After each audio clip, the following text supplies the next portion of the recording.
Hello, good morning, good afternoon, or good evening, depending sa place kayo nanonood ngayon, saan bansa kayo. So ngayon, nandito tayo sa Green Meadows Extension. Itong papakita ko sa inyo ay Jasmine model. May available na ganito sa phase 5 ng ating Green Meadows Residences. So check natin to. Ito ang Jasmine single attach, yung single, yung ganito siya. O ito yung unit mo, ang property mo mula dito sa firewall, at saka ito ang yung space sa parking, carport. Meron ka pang space sa harap and meron ka rin sa likod. So check natin tong extended na unit. So sa regular cut, ganito ang pwedeng maging extension ng yung unit. Ito is nasa 90 square meters yung lote nito.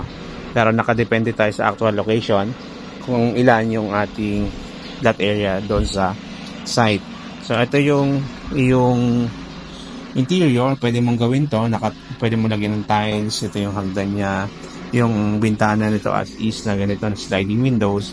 Meron kang toilet and bath dito sa ground floor, and pwede kang maglagay ng another room dito sa baba para kung may mga oldies tayong family member ay pwede na dito na sila akit ng second floor. Ito naman yung extension nung dining dito and kitchen. And take note, meron ka pa ditong, ito yung back door papunta dito sa iyong space pa rito. Yan, sa iyo pa to, pwede mong gawing dirty kitchen or laundry. Yan, may nakaabang nagripo doon. Check natin yung second floor. Quick video lang to, walang edit, tuloy-tuloy yung ating video. So dito siya papunta second floor. Pwede kang maglagay dito ng ito, toilet and bath dito sa second floor and small family area. So ito siya. Yan, pwede mong gawin to. Ito yung bubong na CR mo na later on pwede mo rin siyang i-extend. Sama mo na rin, pwede mo rin i-extend yung open space doon, yung pinakita ko kanina sa may back door. Kaya meron pa dyan siguro mga 2 meters pang space mula dito sa wall nito hanggang doon sa property mo sa likod. Dito meron kang pwedeng maglagay ng kwarto rito.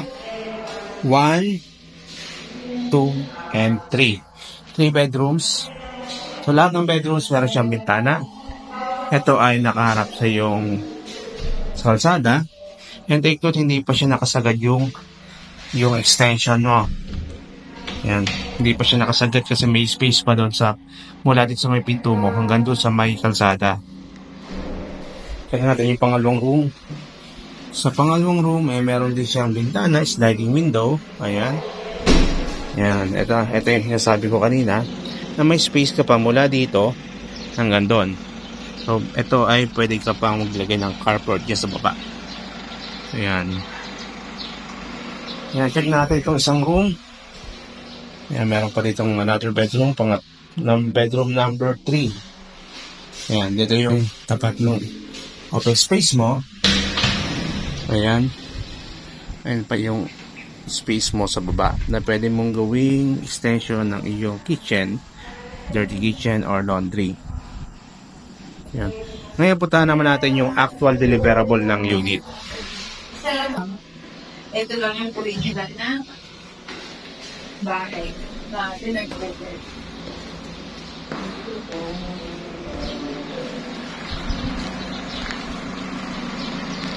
Ngayon tingnan naman natin itong actual deliverable ng unit. So pag na-take out ka sa Pag-ibig, na turnover sa iyong bahay, ganito ang iyong marireceive.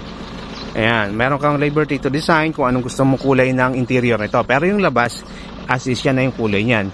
Yung mga extension yan, kayo na po ang bahala. Ganito pa kalaki yung space nyo sa harap. Meron kayong provision for carport, and sa likod 2 meters pa po yan. Yung interior niya naka-plastered cement finish siya dahil bare type yung ating turnover. So ikaw na bahala kung anong kulay ng pintura gagamitin mo, anong tiles gagamitin mo. Gusto mo granite, gusto mo ay tiles lang, pwede. Naka-steel deck na puta. Steel deck na siya, metal deck. Then ito yung toilet and bath mo. May 4 layer tiles, naka-tiles na rin yung flooring. Ayan, lavatory and bowl, and meron na siyang overhead shower. Ayan. Open pa yung ating daas. Pwede mo pang lagyan ng ceiling yan. Ikaw na bahala mag-design dyan. So yung likod, ganun pa rin pong space niya. Nandito yung lavatory mo sa likod. And may space ka pa dyan. Ayan, may drainage. Kung gusto mo mag-laundry, papuntang drainage. Ayan, so second floor. Check natin yung second floor. Ayan, bare type. Kita mo pa yung buong bahay. Kita mo yung mga bintana. So yung laki ng lote nito ay same lang din doon sa lote na pinakita ko kanina. Ang difference nga lang dito, kayo pa magpapagawa ng mga extension. Ayan, malaki pa yung pwede nyo gawing extension. Pwede ka maglagay ng car drain kung wala ka pang extend. So ito ang Jasmine single attached dito sa Green Meadows Residences. So kung interested ka dito sa model na to, ilan na lang yung ating available inventories. So kontakin nyo kami sa number na nag-appear sa screen para mai-tripping namin kayo. I'm Vic Cervantes, Optimus Marketing Group, Corinthians Realty. See you on our tripping. Kontakin nyo kami. Bye-bye.